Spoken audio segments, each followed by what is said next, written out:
Jai Sairam, welcome back to my channel. இன்றைக்கி இந்த பதிவில் நவராத்திரி 3ஆம் நாள் வழிபாடு பற்றி தான் ஷேர் பண்ண போகிறேன். தொடர்ந்து நவராத்திரி பற்றின பதிவுகள் தான் ஷேர் பண்ணிகிட்ருக்கேன். அந்த 3ஆவது நாள் என்ன நிறம், கோலம், நெய்வேத்தியம், என்ன பூக்கள் வச்சு நம்ம வழிபாடு பண்ணலாம் அப்படின்றத பற்றி இந்த பதிவில் நாம் முழுசாக பார்க்கலாம். நவராத்திரியின் 3ஆம் நாள் அப்படிங்கிறது துர்க்கை வழிபாட்டின் நிறைவான ஒரு நாள். வீரம் வெற்றியை பெறுவதற்கான நிறைவு நாள் அப்படிங்கிறதுனால இந்த நாளில் பராசக்தியின் சக்தி வாய்ந்த வடிவத்தையும் வெற்றியை தரும் தேவியின் வடிவத்தையும் வழிபாடு செய்கிறது அப்படிங்கிறது ரொம்ப சிறப்பு. நவராத்திரியின் 3ஆம் நாள் வழிபாடு அப்படிங்கிறது வாழ்க்கையில் இருக்கும் நெருக்கடியான நிலைகளை சரி செய்யக்கூடிய ஒரு வழிபாடுன்னே சொல்லலாம். அப்படிப்பட்ட வழிபாடு பற்றி நம்ம இந்த பதிவில் பார்க்கலாம். முழுசாக ஸ்கிப் பண்ணாமல் பாருங்கள், நிச்சயமாக உங்களுக்கு பயனுள்ள பதிவாக இருக்கும். அதுக்கு முன்னாடி என்னோட சேனலுக்கு தொடர்ந்து சப்போர்ட் பண்ணுங்கள், லைக் பண்ணுங்கள், ஷேர் பண்ணுங்கள், கமெண்ட் பண்ணுங்கள், மறக்காமல் சப்ஸ்கிரைப் பண்ணுங்கள், பெல் ஐகானை கிளிக் பண்ணுங்கள். நவராத்திரியின் 9 நாட்களும் முப்பெரும் தேவியர்களை வழிபட்டு அவர்களின் அருளை பெறுவதற்கான காலம். நவராத்திரியின் முதல் 3 நாட்கள் அம்பிகையை துர்க்கையாகவும், அடுத்த 3 நாட்கள் லக்ஷ்மியாகவும், கடைசி 3 நாட்கள் சரஸ்வதியாகவும் வழிபாடு செய்கிறது அப்படிங்கிறது வழக்கம்.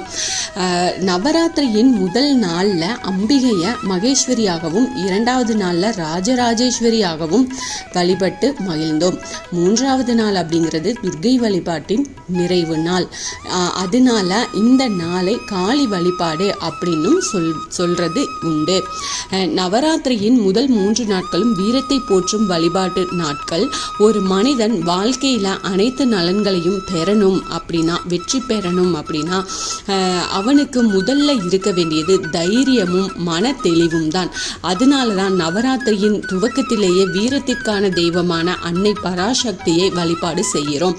இவள் வெற்றிகளை தந்து நம்முடைய வாழ்க்கையில இருக்கும் தீமைகளை அழிச்சு அருளை வழங்கக்கூடியவள்.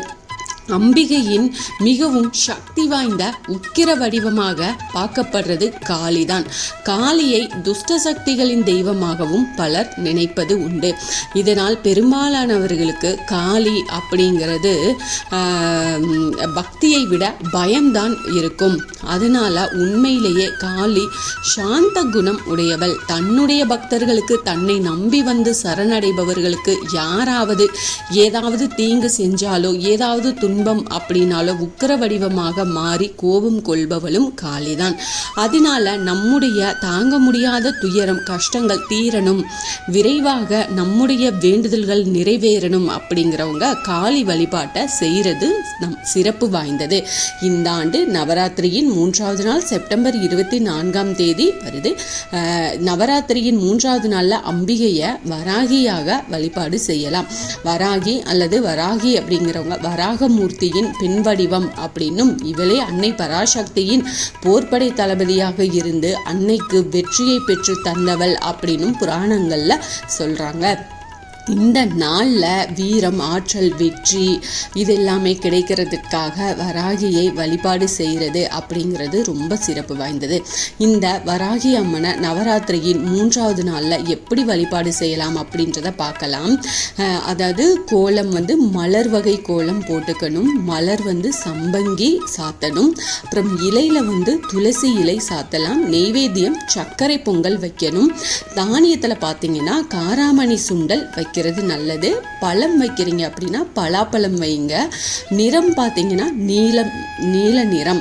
நவராத்திரியின் 3ஆவது நாளில் ஸ்ரீ வாராகி மாலையை பாராயணம் செய்கிறது சிறப்பு. இந்த நாளில் அம்பிகையை 4 வயது சிறுமியாக நாம் பார்த்து வழிபாடு செய்யணும். வராகி அன்னைக்கு உரிய மந்திரங்களை சொல்லி வழிபாடு செய்கிறது சிறப்பு. இதில் நான் ஒரு 2 மந்திரம் சொல்கிறேன். அதுக்கப்புறம் அதை டிஸ்கிரிப்ஷன்லேயும் கொடுக்குறேன். அதை நீங்கள் பயன்படுத்திக்கோங்க. அது இப்போ காளிக்கு பார்த்தீங்க அப்படின்னா ஓம் ஹ்ரீம் காளிகாயை நமக. அதே மாதிரி துர்க்கைக்கு ஓம் தும் துர்காயை நமக. இது ரொம்ப எளிமையான மந்திரம். அடுத்து பார்த்தீங்கன்னா ஓம் ஜெயந்தி மங்கள காளி பத்ரகாளி கபாலினி துர்கா ஷாமா சிவ தாத்ரி ஸ்வாகா ஸ்வதா நமோஸ்துதே இந்த மந்திரம் சொல்லுங்க. அடுத்து பார்த்தீங்கன்னா ஓம் சர்வ மங்கள மாங்கல்யே சிவே சர்வார்த்த சாதிகே சரண்யே திரையம்பகே கௌரி நாராயணி நமோஸ்துதே இந்த எளிமையான மந்திரங்களை சொல்லி நீங்கள் வழிபாடு செய்யலாம். அவ்வளவு மகிமை வாய்ந்த இந்த வழிபாட்டை தவற விடாமல் செய்யுங்க. நிச்சயமாக உங்களுக்கு நல்ல பலன் கிடைக்கும். இந்த பதிவு உங்களுக்கு பயனுள்ள பதிவாக இருக்கும் அப்படின்னு நான் நம்புகிறேன். இதில் ஏதாவது சந்தேகம் இருந்தால் எனக்கு கமெண்ட்டில் கேளுங்க, நான் பதில் சொல்கிறேன். என்னோட சேனலுக்கு தொடர்ந்து சப்போர்ட் பண்ணுங்கள், லைக் பண்ணுங்கள், ஷேர் பண்ணுங்கள், கமெண்ட் பண்ணுங்கள், மறக்காமல் சப்ஸ்கிரைப் பண்ணுங்கள், பெல் ஐக்கானை கிளிக் பண்ணுங்கள். இது போல் இந்த நவராத்திரி சிறப்புகளை நான் தொடர்ந்து கொடுத்துட்ருக்கிறேன். அது என்னோட பதிவை ஸ்கிப் பண்ணாமல் முழுசாக பாருங்கள். நிச்சயமாக உங்களுக்கு பயனுள்ள பதிவாக இருக்கும். Thank you friends. மீண்டும் அடுத்த பதிவில் சந்திப்போம்.